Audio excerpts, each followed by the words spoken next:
Nandito po tayo ngayon sa Rojas Boulevard.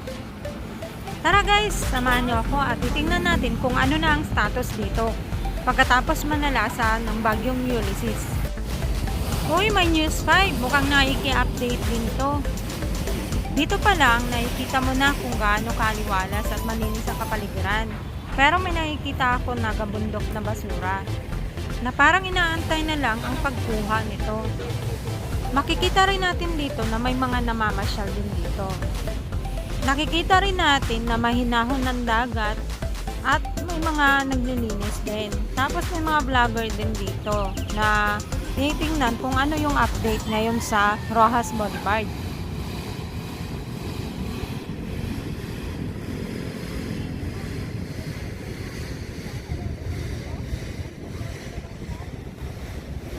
Sa dami ng naglilinis, madami pa rin basura ang kailangan tanggalin sa dagat.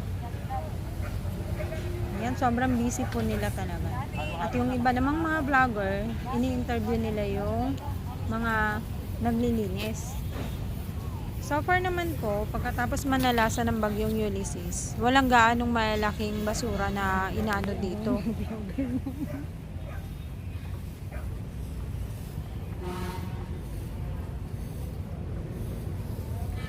Hala, may crab! Sana dumami kayo. Pero siyang asin ano? Mabigat ko kasi pag sinama yung mabigat ko kasi pag sinama yung buhangin. Depende naman yun sa nagdadapot kung isama yung buhangin o hindi. Mabigat kasi. Hala, uy, bakit gusto mo dyan sa ano? Sa basurahan? Doon ka, para mga nakaon. Sayang ka. Sayang. Anong pangalan mo, ate? Cristina Herrera po. Kung mapapansin po natin, kakatapos lang ng bagyo pero malinis pa rin po ang dagat. At dahil na din po sa araw-araw ng paglilinis ng ating mga bayaning mandaragat. Sa totoo lang po, masarap na talaga siyang pagliguan. Kaso bawal pa daw at hindi pa daw talaga safe na maligo. Sa banda ron, may mga naglilinis din. Parang drainage siya na malaki.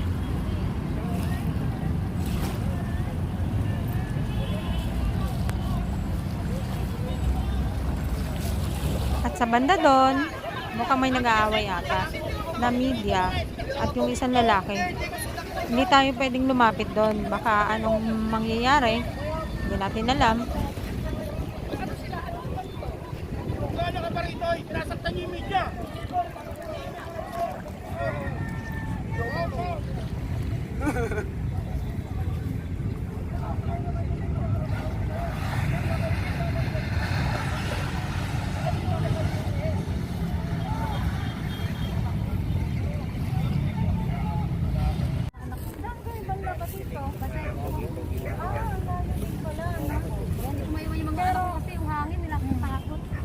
Pero kanina, okay naman po dito.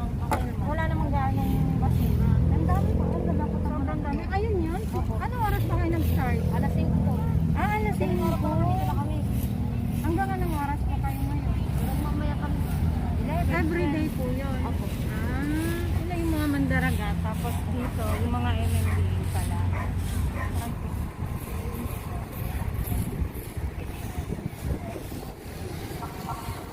Sa bagay, itong ganito, no, parang ano siya, natatanggal talaga yung mga parang hindi na nasasali yung mga buhangin.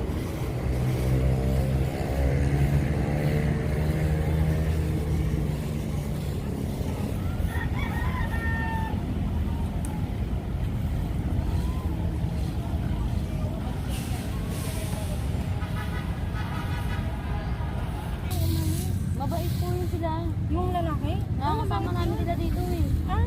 Araw-araw namin sila nakakasama dito. Paano siguro? Masama tao mo, kaya ninyo. Mabait naman yan sila eh.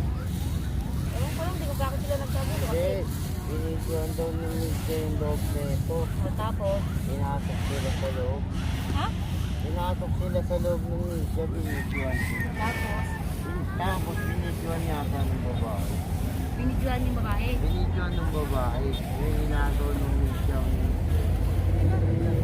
Yung inagaw niya yung cellphone. Siyempre may nag-react na lalaki. Yung babae yung inaano.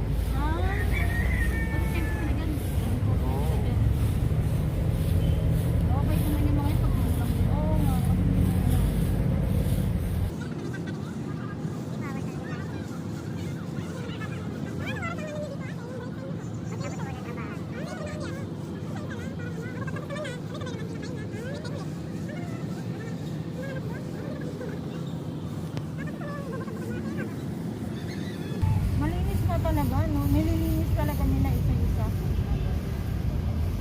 bawat maliliit na basura, tinatanggal talaga nila. Yun ang mahirap eh, yung maliliit. Yung ako lang sana Hindi kung kasi malalaki. natutunaw eh, no? Oo nga. Pero pag minimaintain naman siya araw-araw, pag wala naman din basura, ano naman din, kasi wala ka nang magagawa, lakad-lakad. Maganda pa rin talaga yung may basura para May tiga, paano no? ka, hindi mo malalaman yung oras. Oo nga, sa bagay. Hindi ka maiinip. Marami pa kasi pinanggagalingan ng basura eh. Kasi hindi nyo inabutan kahapon yata, maraming water lily dito. Kahapon kasi hindi ako nakapasok, ang lakas kasi ng hangin sa amin eh. Ay malakas po yung ulan, kaya lang yung hangin ang nakakatakot. Nagtutuklapan yung mga bubong. Kaya hindi ko maiwan yung mga anak ko, natatakot din ako. Siyempre, hindi naman kami inaabot, awa naman ng Diyos. Talagang nakakatakot lang yung hangin. Opo, umulan umara, may pasok po Kahapon kami. lang hindi napasok. Kaya lang kasi ako din may nakapasok sobrang- kahapon kasi yung siyempre sa hangin, yung mga anak ko, di ko naman pwede iwan kasi tabing dagat kami. Siyempre, unahin ko yung anak ko. Tama. Hindi na pala yung truck. Kung makikita po natin, inaakyat na po nila ang mga naipon nilang basura dun sa truck ng basura po. Tulong-tulong sila. Kung mapapansin nyo po, tulong-tulong sila sa paglalagay ng basura sa truck para may ayos ito. Maganda siguro. Uy, ang laki ng troso. Saan kaya galing yan? Eto guys, may mga nakikita pa tayong mga basura, kagaya ng plastic tsaka styro. Pero mamaya, isusunod na rin nila ito sa paglilinis. Sana, wala na to mamaya. Guys, doon kami banda kanina sa may baba. Ngayon, nandito kami sa may taas para mas makita namin kung ano yung itsura na ng dagat. Kaso, parang may green-green pa ata siya. Tapos, pupunta tayo doon banda sa may gitna. Oh guys, maraming namamasyal din pala, kagaya ng mga siklista. Tapos may mga napapansin akong nagtitinda din kahit papano. Andito na po tayo sa banda sa may gitna. Medyo malinis na po siya. Tsaka wala akong naaamoy na medyo malansa or mabaho. Hindi kagaya dati.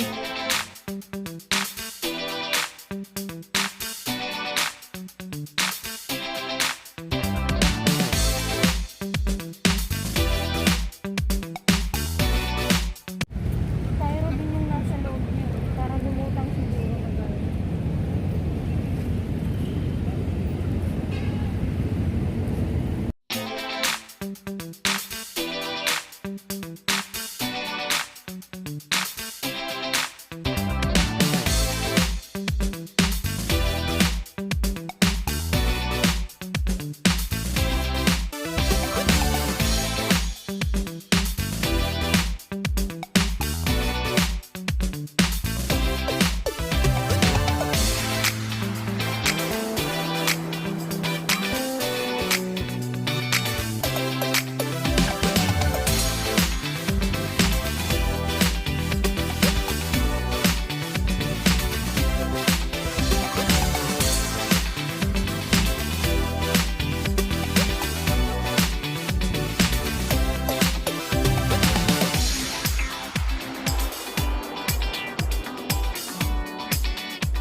Kung mapapansin po natin, malinis na po ang dagat.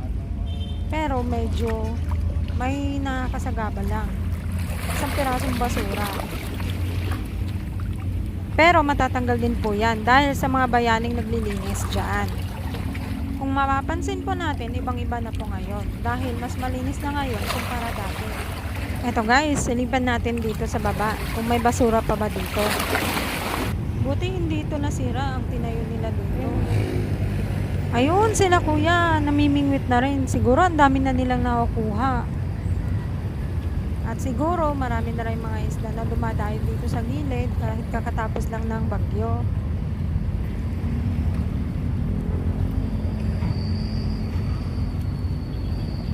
Ayun guys, ang dami ng styro. Parang ito ata yung dinala ng baha. Ang bagyong Ulysses. Tara, punta tayo sa dulo. Ah, pati din pala dito may naglilinis. Akala ko doon lang ang may naglilinis. Dami naman pala nila. Sa bagay, maraming basura ang tatanggalin at lilinisin dahil sa bagyo. Isipin nyo guys, saan kaya nanggaling itong mga basurang to? Ang dami.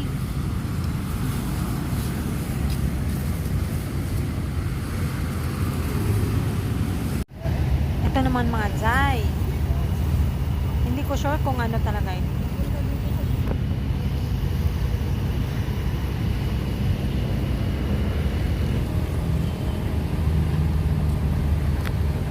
Kaya na nga, dahil sa bagyo, napunta siya sa gilid. At kailangan nilang tanggalin yan. Nakakatakot naman yung pinagtatayuan ni Kuya. Nasa ilalim, nakashingis pa oh. Mukhang mapupunit pa ata yung tela. Oh, alis kayo dyan Kuya. Ayaw. Wala. So ito na nga mga Jai, natanggal na nga nila eh. Ito ata yung laman ng tinatanggal nila doon sa may dagat na panghapon.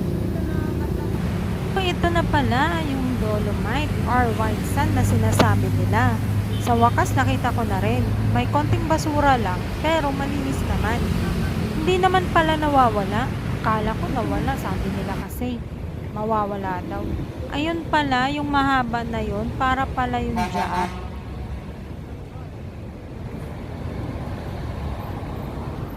Yan, kung mapapansin natin, nangingitim lang siya ng onte, yung dolomite.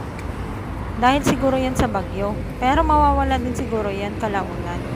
Pag nilinis na nila yan.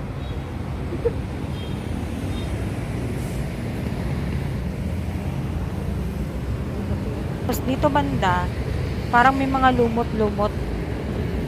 Tapos yan, basura. Styro, more on styro talaga yung mga nandyan. Tapos plastic. Ngayon, compare dati, hindi siya mabaho dito. Siguro sa pagbalik ko ulit dito or sa pamamasyal ko ulit dito sa susunod na mga araw, baka wala na tong basura na to. At maayos na dito, malinis na, para mas masarap pasyalan. Thank you guys sa pagsama niyo sa aking pamamasyal. See you on my next vlog. Please like and subscribe to my channel. Bye-bye!